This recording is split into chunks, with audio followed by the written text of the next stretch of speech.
Hello, welcome everybody. My name is Casper Stockham, and our next speaker is a very good friend of mine who I've had the pleasure of vacationing with at his home. He and his lovely wife Nancy are two of the most gracious and loving people I've ever met, actually.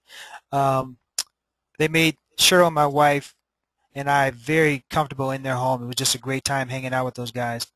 Dr. Fran Clark is a retired dental specialist with over 35 years of success in relationship marketing. He has reached the top ranks in 4 companies, building teams of hundreds of thousands of people during his career, and thrives on helping his team members achieve success. Dr. Fran has served on associate advisory boards and medical advisory boards in the industry and has been a sought-after presenter, trainer, motivator, coach, and mentor, and is a $1 million+ earner in our industry. Dr. Fran's wisdom when it comes to the areas of business and marketing is what I look to and rely on every day, and you are in for a real treat tonight as he talks to us or takes us through the 21 laws of leadership. He calls me the Wizard of Oz, but I call him the Wizard of Wise. So without further ado, Dr. Fran. Casper, thank you very much for that very kind introduction, and I'll do my best to live up to it. But you know, the reality is that it's such a privilege to work with you, and you know, you're one of the true all-time high caliber leaders that I've encountered in our industry, and it really is fun to have you as my up team and my mentor and my coach as we develop this wonderful business. Appreciate that. And well, it's heartfelt. You know, you're a very, very unique and capable man. Folks, good evening, and as Casper said, I am Dr. Fran Clark, and I'm really privileged to be here this evening, and I appreciate that so many of you have taken time out of your busy lives to join us tonight, and we take your time seriously, and we value it greatly. We know that there's many things you could be doing with your time. So I'm going to start tonight a series of trainings that I absolutely love to do. And it's based on John Maxwell's series of the 21 Irrefutable Laws of Leadership. And it's an outstanding book. Those of you that are in the industry know that our industry is really a self-development course with a compensation plan attached to it. And those of you that are developing as leaders, or those of you that are already experienced leaders, all know the value of reading those people who have laid out the path before us. And one of those people, of course, is John Maxwell. I hope I do justice to his trainings and teachings, and I'm looking very much forward to doing this. Tonight, the first law of the 21 laws is the law of the lid. And the subtitle to that, and could I have slide 1 there, Casper, please? Leadership ability determines a person's level of effectiveness. Now, I often open my leadership talks by explaining the law of the lid because it truly helps people understand the value of leadership in what they're trying to do. Like it or not, guys, the laws of leadership govern your personal and organizational effectiveness. Everything rises and falls on leadership, says John Maxwell. These laws carry consequences with them. Apply the laws and people will follow you. Violate or ignore them and you will not be able to lead others effectively.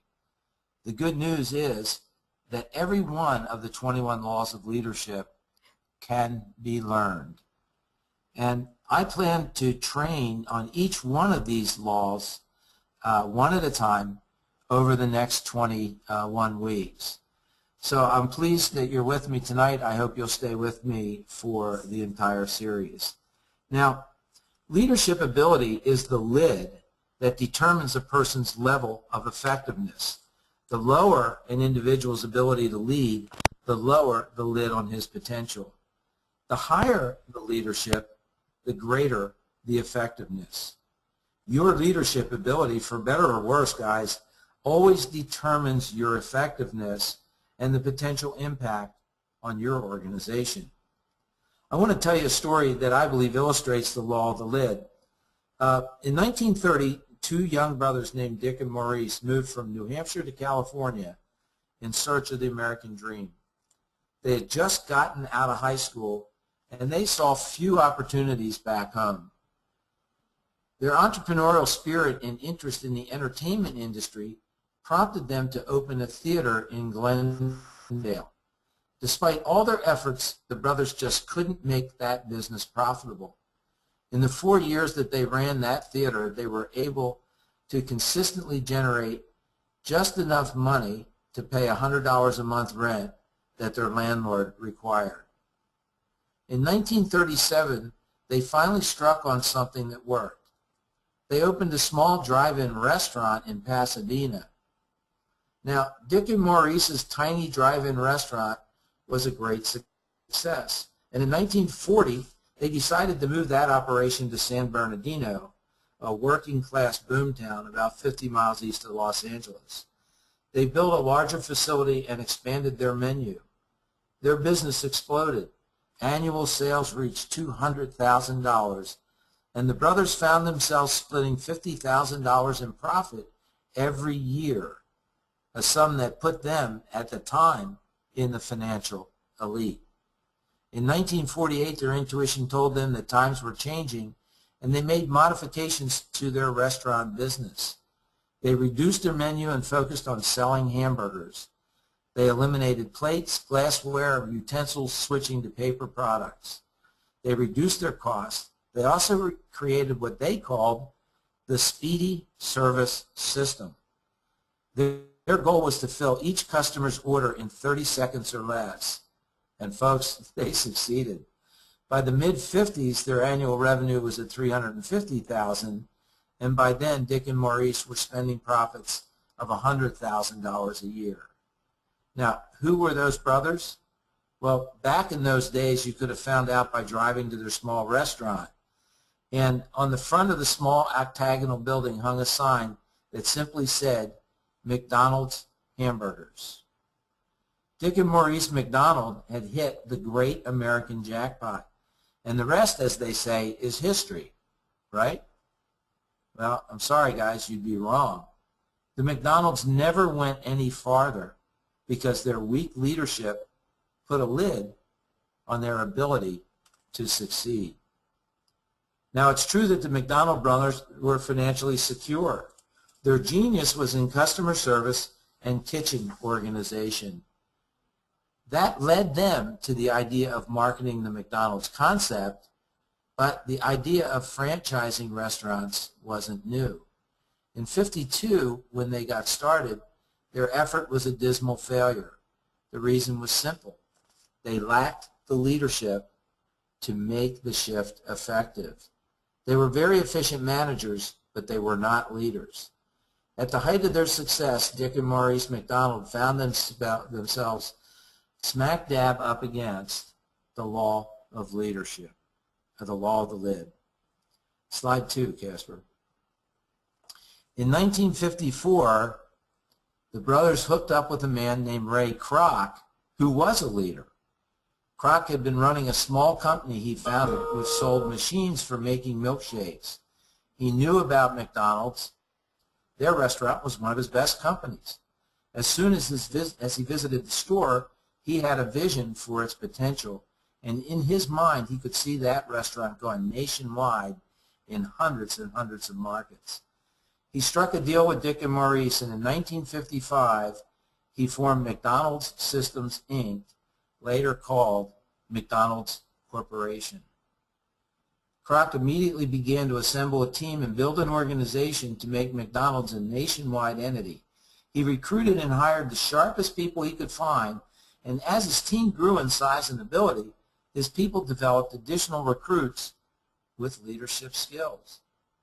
In the early years, Kroc sacrificed a lot. During his first 8 years with McDonald's, he took no salary, guys. Not only that, but he personally borrowed money from the bank and against life insurance to cover the salaries of the few key leaders that he needed and wanted on his team. Does it sound familiar in some of our network marketing businesses? His sacrifice and his leadership paid off handsomely, as I'm sure you all know.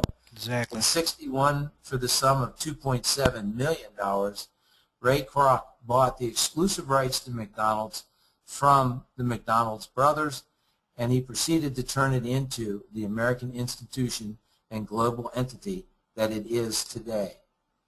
The lid in the life and leadership of Ray Kroc was obviously much higher than that of the McDonald's brothers. Now, I firmly believe that success is within the reach of just about everyone, but I also believe that personal success without leadership ability brings only limited effectiveness. A person's impact is only a fraction of what it could be with good leadership skills. The greater the impact you want to make, guys and gals, the greater your influence needs to be. To increase your level of effectiveness, you have a couple of choices. You can work very hard to increase your dedication to success and excellence, to work towards becoming a 10. But you have another option. Let's say that instead you work hard to increase your level of leadership. And over the course of time, you develop yourself as a leader. And eventually, your leadership ability begins to rise. Now, leadership has a multiplying effect, especially in our industry of multi-level marketing businesses.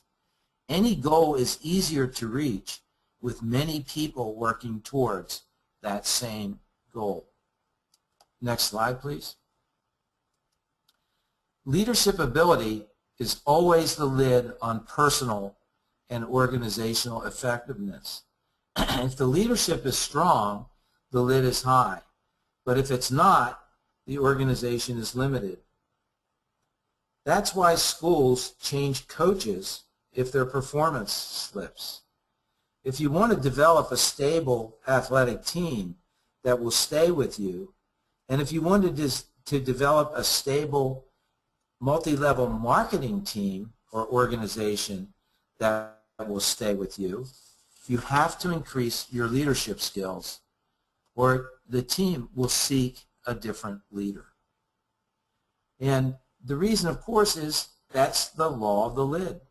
To reach the highest level of effectiveness, you have to raise the lid one way or another.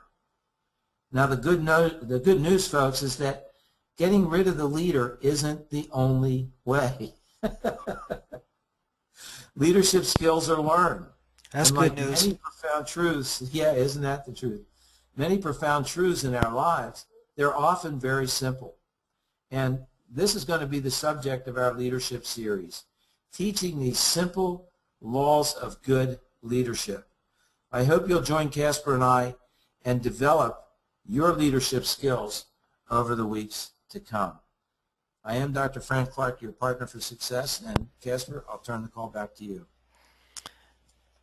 Yes, Dr. Fran, thank you very much. Awesome information as always, and we are looking forward to this leadership series. It's going to be awesome, I know. And folks, we will see you on the next law as we go through this series. Thank you for your time, and we'll talk to you later. Bye-bye for now.